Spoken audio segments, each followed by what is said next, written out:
Among other things, incoming President Donald Trump has made the centerpiece of his renewal of America the expulsion of millions of migrants that have illegally entered the country, taking their cue from their southern neighbor, the far left government of Canada, under Justin Trudeau, whose utterly failed experiment in making his country the first post-nationalist state is hoping to expel 5 million temporary permit holders that are expected to expire over the next year from the country. Hilariously, they're hoping that these millions will leave voluntarily. Yeah, let's see how that goes. The complete and total failure of both North American countries in handling the mass injection of new populations and to the growing disgruntlement of the citizens of both countries have become so grossly mismanaged on all levels, it's clear that politics, as usual, will no longer suffice. While Canada for a decade has trumpeted its dogmatic belief that the end of nations and nationalism has arrived, and that by completely transforming the composition of its population, well, this is somehow a moral good and makes the Canadian people somehow morally better, well, now it's only acting to curtail their failed national experiment based on the country's economy that is now circling the drain. The United States, on the other hand, under President Trump, is not only looking at singular issues, but will attempt an entire realignment of the country and what is being touted as the renewal of America. Besides immigration, Trump is looking to, and I would suggest this could be potentially very dangerous to his life, curtail the extent of which grotesquely inflated interest rates are charged by banks. Also, change the nature of America's interaction with the rest of the world on a more transactional basis, and with the help of his close associate and ally Elon Musk, he's looking to streamline the Leviathan-like bureaucracy in Washington, D.C. Also, given the fact that the United States is perhaps one of the unhealthiest countries in the world by design, the inclusion of Robert Kennedy Jr. in Trump's inner circle and his already announced war against the FDA will shake things up, obviously, but the results of which are already being seen. Case in point, 2 days after this tweet, a court ruled that the FDA was unfairly enforcing rules against NMN products, as well as it has for years attempted to classify it as a drug, and not for safety reasons, mind you, but to allow Big Pharma to control it. NMN, for its part, has been proven in studies conducted by Harvard University, among others, to help reduce weight, lower cholesterol, and blood pressure. And as a personal user myself, I can vouch for its effectiveness. Listen, I know this stuff isn't cheap, but your health is the most precious thing you have. Thus, it's a great time to stock up. So help me and help this channel by supporting my sponsor, which is a great company, and try Black Forest NMN with an amazing buy two, get one free offer. And hurry up and take advantage of this amazing 48-hour promo and support me alongside this amazing brand. The link is in the description where you can find more information, and I do urge you to check it out and grab some for yourself. Now, while health, limiting, out of control usury, and of course control of the border are important to all Americans, one has to consider something even greater: the spiritual and social consciousness of the country.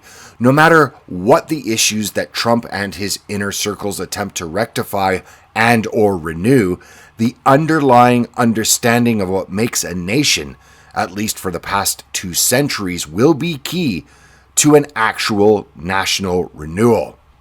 And let me explain. Consider the current conflict in Ukraine. It has more in common with the current state of the United States and the wider West than you might think.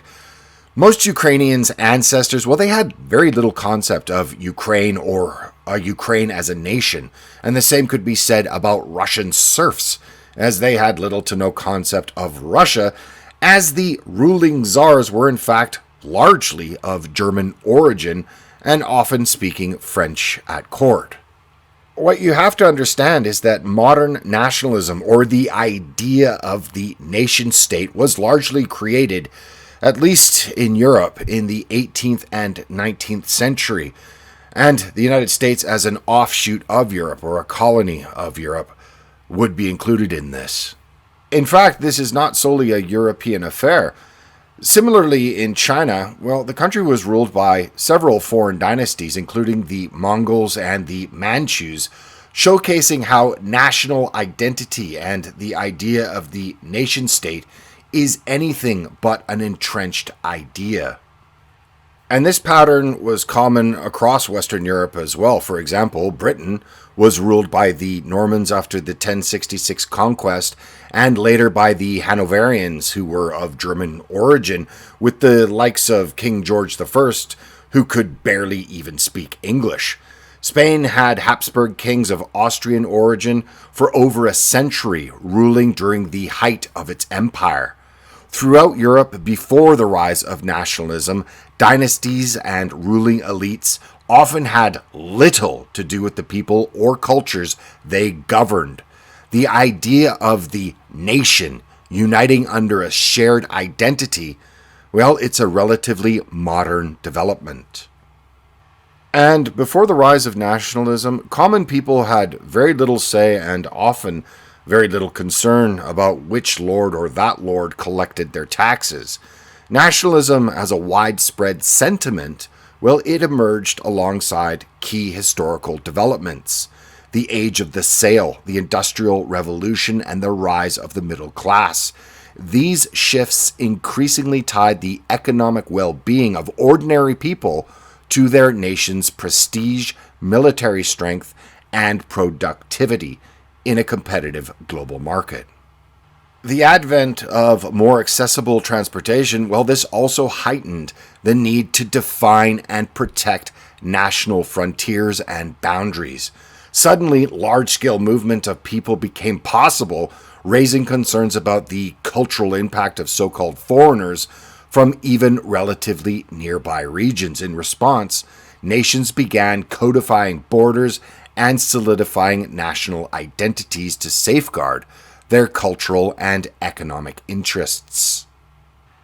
In contrast, modern elites have sought to reclaim absolute control over the common people, nationally and now globally.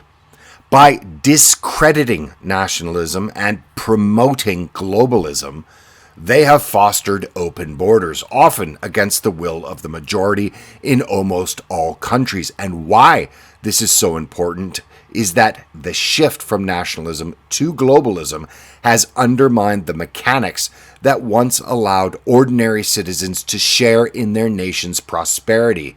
And now this prosperity and accompanying benefits are now redirected back toward the elite. And to do so, they, like Mao, seek to eradicate the four olds: old ideas, old culture, old customs, and old habits. Moreover, they see morality, at least traditional morality, as a limiting force on their plans for a cultural transformation. In fact, they have created their own replacement moral framework, a kind of pseudo-religion, if you will, in what could loosely be called woke.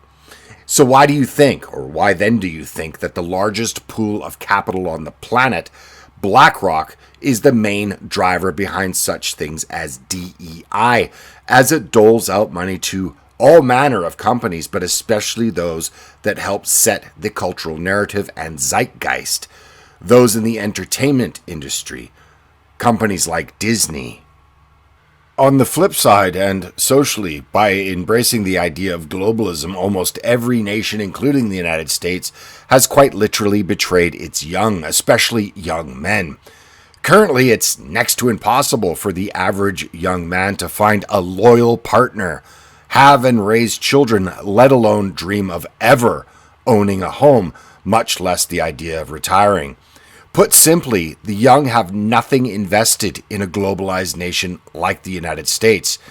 It, like all Western nations, has become little more than an open-air tax farm ruled by an elite that quite literally hate them.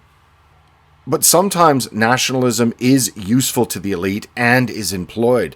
Consider the current saber-rattling and escalation of NATO and of Russia with regards to the war in Ukraine. The young men of the West, most of whom have no stake in their respective economic zones, previously known as nations, are now being told they must not only pay the taxes to fund the conflict, but also that they must fight should the need arise.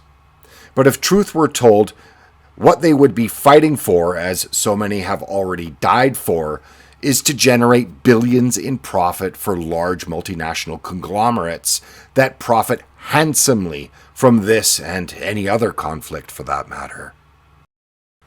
In previous centuries, the rank and file of the military could at least fight for their nation under the pretext of its supposed superiority over others. And in turn, though, the nation did once provide a healthy society in which they and their families could grow and thrive. In the current year, however, young men in the West are educated from childhood that their nations are uniquely diabolical, and the history of the West is bathed in oppression and without any redeeming qualities. Now, all the post-national warrior gets is a slap on the back, a commemorative baseball cap, a 10-cent ribbon, and a thanks for your service after being put in a wheelchair. And maybe, just maybe, even a handicapped parking place at the local strip mall. And perhaps, just perhaps, this is why there's a recruiting crisis right now in the United States. Because do you want to die for Walmart? For DEI? Do you want to die in a foreign country so that the four olds can be crushed at home and the new pantheon of woke can take its place as the supreme moral narrative of the land? Do you want to die for shareholders of Raytheon and Boeing? Probably not. And thus, if a true national renewal is to take place, emphasis on the nation part is essential. Without a reinvigoration of America, and this actually goes for all Western nations, without a reinvigoration of the very concept of the nation, as well as giving the excluded masses a stake in it, the current economic zones formerly called nations that we all live in will never be made great again. And the post-mortem of America, like so many other empires that preceded it, will be one of destruction from within, rather than from without. Thanks very much for watching. If you liked the video, please give it a thumbs up and also check to see that you're still subscribed, as YouTube has unsubscribed tens of thousands of people without their knowledge or consent over the years. Also, please check out my sponsor, Black Forest, and their amazing deal running right now. Information and link to it is in the description. So thanks again, and I'll see you in the next video. Bye for now.